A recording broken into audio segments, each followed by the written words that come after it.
Isang inosenteng estudyante sa universidad, si Larry, ay aksidenteng naipareha sa isang high-tech na manika, isang artipisyal na babae na dinisenyo upang tugunan ang pisikal na pangangailangan.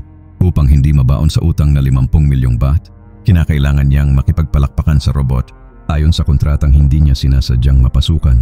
Isang gabi, gumagala si Larry sa loob ng kanilang bahay, sinusubukang alamin ang pinagmumulan ng isang kakaibang ingay.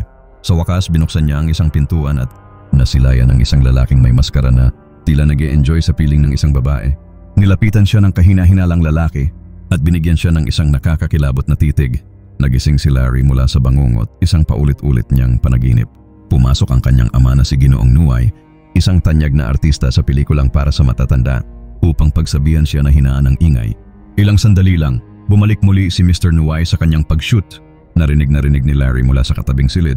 Bigla na lamang binawian ng buhay si Mr. Nuway sa gitna ng eksena, dulot ng atake sa puso. Habang isinasakay siya ng mga paramedic sa ambulansya, niyakap si Larry ng kaibigang si Lisa para damayan siya. Sa mga sumunod na araw, naging laman ng mga pahayagan ang mga artikulong nagbibigay pugay sa yumaong bituin ng pelikulang may tema ng palakpakan. Isang umaga, natagpuan ni Larry ang isang malaking kahon sa harap ng kanilang gate mula sa Junklod Lab. Nang ipinasok niya ito sa bahay, bigla itong nag-vibrate. Nag-alinlangan siya ngunit sa huli ay binuksan ang pakete. Sa paghukay niya sa mga foam, lumitaw ang bahagi ng ampalaya ng isang babae. Nang hinawakan niya ito, may kamay na biglang sumunggab sa kanyang kamay. Napaatras si Larry sa gulat. At mula sa kahon ay lumabas ang isang babaeng halos walang tapalodo, maganda at tila buhay. Sa wikang hapon, ipinakilala niya ang sarili bilang Ana, isang robot na handang sundin ang lahat ng gusto niya. Sa sobrang kaba, napautot si Larry. Isang bagay na otomatikong lumalabas kapag siya'y nai-excite. Nagmadali siyang lumabas ng bahay at tumakbo hanggang sa makasalubong niya si Uncle Gene, matandang kaibigan ng kanyang ama at isang siyentipiko. Nagpanik ito at tinanong agad kung binuksan ba niya ang pakete at kung nahawakan ang ampalaya ng robot. Bago pa siya makasagot, dumating si Ana at nagsimulang hawakan siya sa paraang mapangakit. Agad siyang sinigawan ni John ng isang code word upang pansamantalang ma-deactivate ang robot. Ipinaliwanag ni John na si Ana ay isang prototype na manika na tumatakbo gamit ang artificial intelligence na magkasama nilang nilikha ng kanyang ama. Ipinadala si Ana upang subukan ni Mr. Nuway bago ito ipresenta sa mga investor. Ngunit ngayong wala na ang ama at si Larry na ang nakapair sa robot. Katulad ng fingerprint lock sa cellphone, hindi na nila ito pwedeng i-reset. Nalito si Larry at tinanong kung ano ang dapat niyang gawin. Tugon ni John, kailangan mong makipagpalakpakan sa kanya. Isang beses lang upang mapatunayang gumagana siya. Kapag tumanggi siya, kailangang bayaran nilang dalawa ang halagang 50 milyong baht. Naalala ni Larry ang isang insidente sa CR kung saan may babaeng lumapit at nagpahiwatig ng interes sa kanya. Ngunit tulad ng dati napautot siya at natawa ang dalawang kaklaseng lalaki sa kanya. Hindi raw siya kagaya ng kanyang ama. Ibinigay ni Jean ang manual ng produkto kay Larry at sinabing baguhin ang wika nito sa Thai upang mas madali silang makapag-usap. Habang umaalis si John, sinilip niya ang camera feed mula kay Ana at nakita si Larry na binabasa na ang manual. Ilang sandali pa, kinapa ni Larry ang likod ni Ana upang ma-access ang settings at matagumpay na binago ang wika nito sa Thai. Nang makausap niya ito, tinanong niya kung gaano pa kalaki ang natitirang baterya. Itinuro ni Ana ang kanyang hita kung saan nakadisplay ang 94%. Tinanong ni Larry kung maaari bang maubos ang enerhiya nito sa paggawa ng mga matitinding aktibidad. Sumagot si Ana ng oo, kaya inutusan niya itong mag-ehersisyo mula sa pagtalon sa medicine ball, aerobics, hanggang sa paggamit ng roller wheel. Maya-maya sinabi ni Ana na 5% na lang ang natitirang lakas niya bago ito tuluyang mag-shutdown. Nilapitan siya ni Larry, napansing mainit ang katawan. Kaya't tinakpan niya ito ng kumot at nagbihis na upang pumasok sa paaralan. Pagkaalis ni Larry, palihim na pumasok si Jean sa bahay at pinalitan ang baterya ni Ana ng mas matagal ang buhay. Inutusan niya rin ang robot na puntahan si Larry sa universidad. Tumakbo si Ana patungong eskwelahan at bawat madaanan niya ay napapalingon sa kanyang ganda. Sa loob ng silid-aralan, nagtatalo ang mga kaibigan ni Larry, sina Penguin, Pop at Lisa, tungkol sa kanilang film project. Biglang dumating si Ana at napilitan si Larry na ipakilala siyang isang malayong kamag-anak. Namangha agad sina Penguin at Pop at tinanong kung artista o modelo ba si Ana. Naiinis naman si Lisa. Nagtaka kung bakit ni minsan ay hindi ito nabanggit ni Larry. Gayong matagal na silang magkaibigan. Pagkatapos ng klase, sinita ni Lisa si Pop dahil sa walang hiyang pagtitig sa ampalaya ni Ana. Ilang saglit pa, dumating si Naratana at ang Thai Values Conservation Club at pinagalitan si Ana dahil sa labis na makitang bersyon ng uniforme. Bilang biro, kinuha ni Pop ang salamin ni Ratana at pinilit itong magsalita ng maayos upang ito'y ibalik. Pagkatapos ng tensyon, napansin ng mga kaibigan ni Larry na Nawala na siya kasama si Ana. Umalis sila upang hanapin ito habang si Ratana ay nagbabantang papanagutin ang sinumang lumabag sa mga patakaran. Samantala, sinabi ni Larry na kailangan na niyang umuwi. Kaya't inalok siya ni Ana na buhatin siya sa likod at magkasama silang umuwi. Sa loob ng bahay, nagpasalamat si Larry kay Ana, ang robot, at tinanong kung paano siya nakapag-recharge ng baterya. Ipinaliwanag ni Ana na pinalitan ni John ang kanyang baterya ng mas matibay. Hindi na ito madaling uminit o mag-shutdown. Nang tanungin niya kung saan nakalagay ang baterya, unti-unting tinanggal ni Ana ang botones ng kanyang tapalodo. Agad siyang pinatigil ni Larry.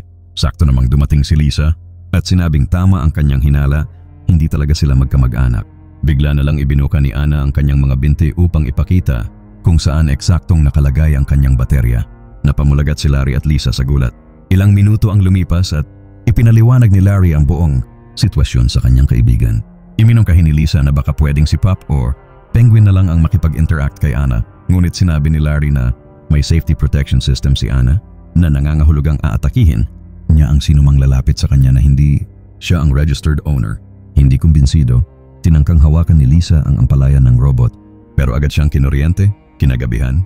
Sinubukan ni Ana na makipagpalakpakan kay Larry matapos niyang kalkulahin na may 75% posibilidad na mangyari ito. Ngunit nang pumasok siya sa ilalim ng kumot upang pasayahin si Larry, bigla itong nasaktan, ang tiyan at naalala ang bangungot niya tungkol sa lalaking may maskara. Bago pa lumala ang sitwasyon, biglang nagmalfunction si Ana at tumigil sa paggalaw kaya't nakalayo si Larry. Kinabukasan, napagtanto ni Jen na kailangan niya ng tulong upang tulungan si Larry na magkaroon ng tiwala sa sarili pagdating sa kababaihan. Kaya tinawagan niya si Sayang Dao, isang dating aktres sa pelikulang Para sa Matatanda, upang turuan ang anak ng kanilang yumaong kaibigan nang kasanayang kilala siya sa buong mundo. Bagamat abala na ngayon sa kanyang matagumpay na negosyo sa paglalaba, tinanggap pa rin ni Sayang Dao ang hamon.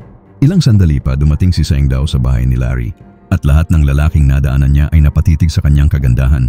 Samantala nagboot up si Ana sa kwarto at inihayag na na-upgrade na ang kanyang sistema.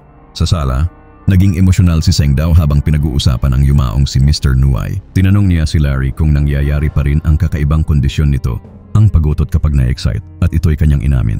Dahil dito, pinaturo sa kanya ni Sayang Dao ang ilang mga affirmations upang mapalakas ang loob niya at huwag matakot sa pakikipagpalakpakan sa isang babae. Pagkatapos ay dahan-dahang kinuha ang kamay ni Larry at inilagay sa kanyang ampalaya. Biglang sumulpot si Ana mula sa likod ng sofa at tinadyakan sa leeg si Sayang Dao gamit ang karate chop. Ilang minuto ang lumipas at habang hawak ang leeg na masakit, sinabi ni Sayang Dao na pwedeng tawagan siya ni Larry kung kailangan niya ng payo, ngunit umiwas siyang hawakan ito, baka tamaan na naman ng robot. Habang papalayo siya, tinawagan niya si John at inaming nabigo siya sa kanyang misyon. Ilang saglit pa, dumating si Lisa na may makapal na makeup at mas maikli ang uniforme kaysa dati. Sa eskwelahan, hinarang ni Ratana si Lisa at Ana at inutusan silang magpalit ng damit sa pagkadismaya ni na Pop at Penguin. Sa klase sa pelikula, ipinahayag ng kanilang guro na lumapit sa kanya si Ratana at hiniling na ang kanilang grupo ang gumawa ng pelikula tungkol sa panganib ng pagkikipagpalakpakan bago ang kasal.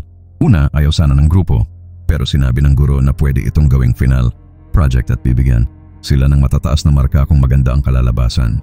Dagdag pa ni Ratana, siya mismo ang magiging tagapangasiwa upang siguraduhing maayos ang gagawin nilang proyekto.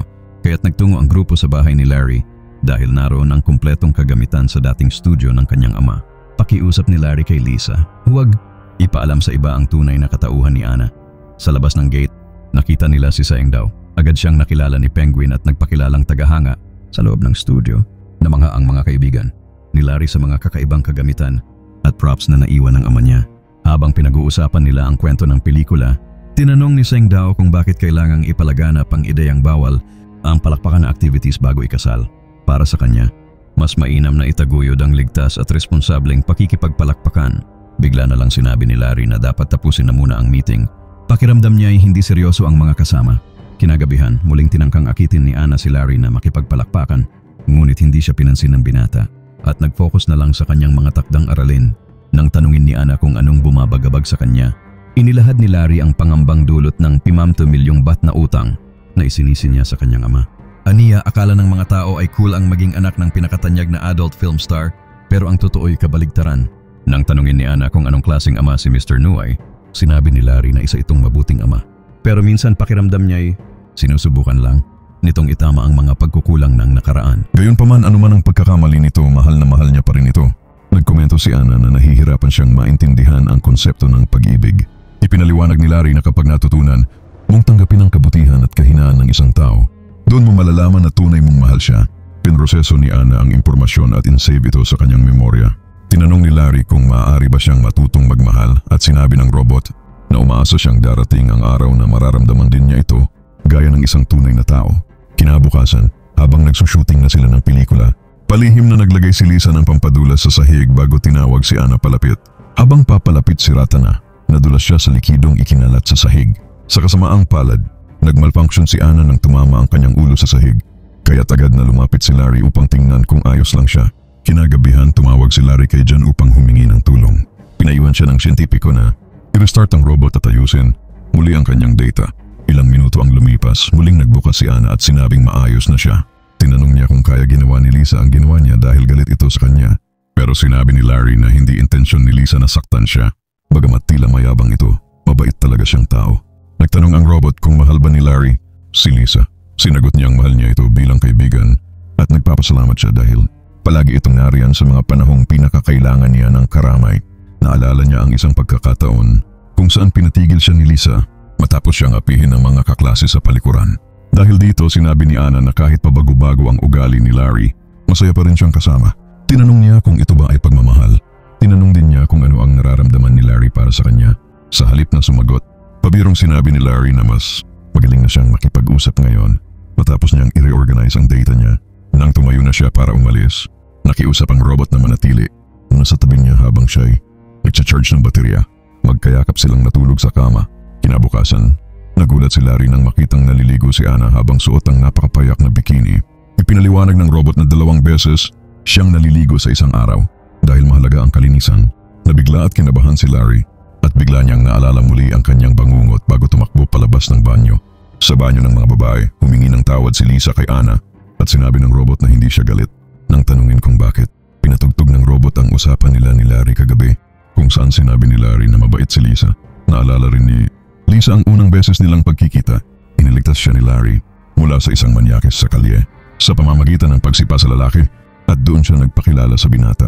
Aniya lagi siyang ipinagtatanggol ni Larry at ang lakas niya ay galing sa mga salitang palagi nitong sinasabi, kaya mong maging matatag. Dito na proseso ni Ana ang konsepto ng pagkakaibigan. Ngunit agad siyang kinorek ni Lisa. Hindi lang pagkakaibigan ang nararamdaman niya, mahal niya si Larry. Bago siya umalis, sinabi ni Lisa na sila ni Ana ay magkaaway. Parehas nag-aagawan sa puso ni Larry. Kinagabihan, nagsuot si Ana ng itim na kasuotang may mga leather straps at sinubukang muli akitin si Larry. Nang mapansing abala ito sa pag-aaral, nagsimula siyang maglinis ng kwarto habang sinisigurong nakikita siya ng binata habang yumuyuko. Kinuwenta niya ang 85% na posibilidad ng pakikipagpalakpakan kaya naisip ni Larry na baka dapat nilang subukan. Ngunit dahil masyadong agresibo si Ana, agad natapos si Larry at nahiya siyang lumabas ng kwarto. Kinabukasan, nagdala ng alak si Pop sa kanilang grupo. Alam ni Lisa ang plano nitong lasingin si Ana, kaya't hinikayat niya itong ituloy na lang. Pagkalipas ng ilang tagay, lumabas muna si Seng Dao at pinayuhan si Penguin na sundan siya. Pagkaalis, sinabi ni Lisa kay Larry na masama ang pakiramdam niya at gusto niyang mahiga sa kama nito, kaya sumama ang nag-aalalang binata. Nang tatayo na si Ana upang sumama, pinigilan siya ni Pop at sinabing manatili na lang. Ipinaliwanag nitong madalas magharutan sina Lisa at Larry kapag nalalasing, kaya't sinabing maaari silang mag-enjoy habang wala ang dalawa. Sa kwarto, pin-down ni Lisa si Larry sa kama at sinimulan nitong kalasin ang kanyang tapalodo. Sinabi ng binata na tumigil siya at paalala na magkaibigan lang sila, pero patuloy pa rin si Lisa sa paglapit sa kanya. Samantala, sinabi ni Pop kay Ana na mahilig si Larry sa mga babaeng umiinom, kaya agad ininom ng robot ang alak.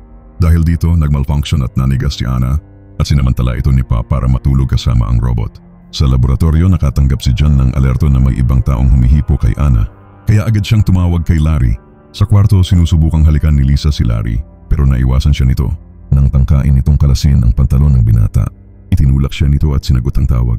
Sinabi ng siyentipiko na hanapin kaagad si Ana dahil maaaring mailigpit ng robot ang sinumang makipagpalakpakan sa kanya, bukod sa kanyang lehitimong may-ari. Sa kabutihang palad, dumating si Larry bago pa mangyari ang masama. Pinagalitan niya si Pop dahil puro babae lang ang nasa isip nito. Depensa ng kaibigan, normal lang daw para sa lalaki ang magkagusto sa maganda, at ang hindi paggawa ni Larry nito ang siyang kakaiba. Dito, isiniwalat ni Larry na robot si Ana. Nagbiro si Pop na kung ayaw niya, siya na lang ang kukuha. Galit na galit, tinanong siya ni Larry kung may 50 milyong baht ba siya. Dahil kung meron, ibibigay na lang niya si Ana. Narinig ito ni Ana at nasaktan, Sinampal niya si Larry habang tumutulo ang tunay na luha. Tumakbo siya palabas ng silid at si Lisa naman ay sinigawan si Larry na sundan ito. Sa labas, umiiyak si Ana at sinabing sana hindi na lang siya marunong makaramdam ng lungkot. Tumakbo siya papunta sa kalsada at nabundol ng isang sasakyan. Di nagtagal, ipinaalam ni Jean na matindi ang pinsala sa motherboard ni Ana, kaya kailangan siyang dalhin sa laboratorio. Dagdag pa niya, posibleng mabura ang lahat ng alaala ng robot kapag inayos ito. Tinanong ni Larry kung wala na bang ibang paraan, ngunit sinabi ng matanda na tanggapin na niyang tapos na ang lahat. Kalaunan, pinayuhan siya ni Lisa at Penguin na iligtas si Ana, kaya't nagtungo sila sa laboratorio ni John. Gaya ng inaasahan, bumalik na sa factory setting si Ana at hindi na siya kilala. Tinanong ni Larry kung may paraan pa para maibalik ang alaala ng robot at sinabing pwedeng i-connecta ang kanilang brainwaves para makapasok sa mas malalim na memorya. Bagamat delikado ang proseso, desidido si Larry. Habang nasa loob ng kanyang isipan, nakita niya si Ana na papalayo. Sinubukan niya itong sundan, pero bigla siyang napunta sa eksena ng pananakot sa palikuran. Sa pagkakataong ito, hindi na siya nahiyang ipaglaban ang sarili. Napunta naman siya sa studio kung saan sinubukan siyang iligaw ng mga alaalang magulo. Nang buksan niya ang susunod na pinto, bumalik siya sa kanyang kabataan at nakita ang lalaking may maskara at napagtanto niyang ang kanyang ama pala ito. Sa huli, nakita niya si Ana na walang malay sa kama. Sinabi niya sa robot na kahit saglit lang silang nagkakilala, nagpapasalamat siyang dumating ito sa buhay niya. Inamin niyang hindi man niya ito palaging naituring ng tama. Palagi naman siyang sinusubukang unawain ni Ana. Nagmamakaawa siyang magising ito upang humingi siya ng tawad. Sa kanyang gulat, gumana ang plano at nagising si Ana, niyakap siya nito. Sa tunay na mundo, mahigpit ding yumakap si Ana sa kanya. Pagkalipas ng ilang araw, hindi pa rin sila matagumpay sa pakikipagpalakpakan. Pero wala na siyang dapat alalahanin sa 50 milyong baht na utang dahil may Amerikanong producer na bumili ng karapatan sa lahat ng pelikula ng kanyang ama. Nagkatuluyan sina Papa at Ratana at dahil sa panata ni Ratana sa kalinisan bago kasal, pansamantalang gumagamit sila ng kakaibang laruan. Napalapit din si Penguin kay Saeng Dao at tumutulong siya sa negosyo nitong paglalaba. Bagamat nananatiling maingat si Lisa kay Ana, naniniwala si Larry na tunay itong natutuwang makasama ang robot. Samantala, tinanggap ni John na nabigo ang kanyang imbensyon bilang high-tech na manika, kaya nawala na rin ng pressure kay Larry na makipagpalakpakan dito. Gayunpaman, magkasama pa rin sina Larry at Ana at masaya silang tinatamasa ang bawat sandali ng kanilang samahan.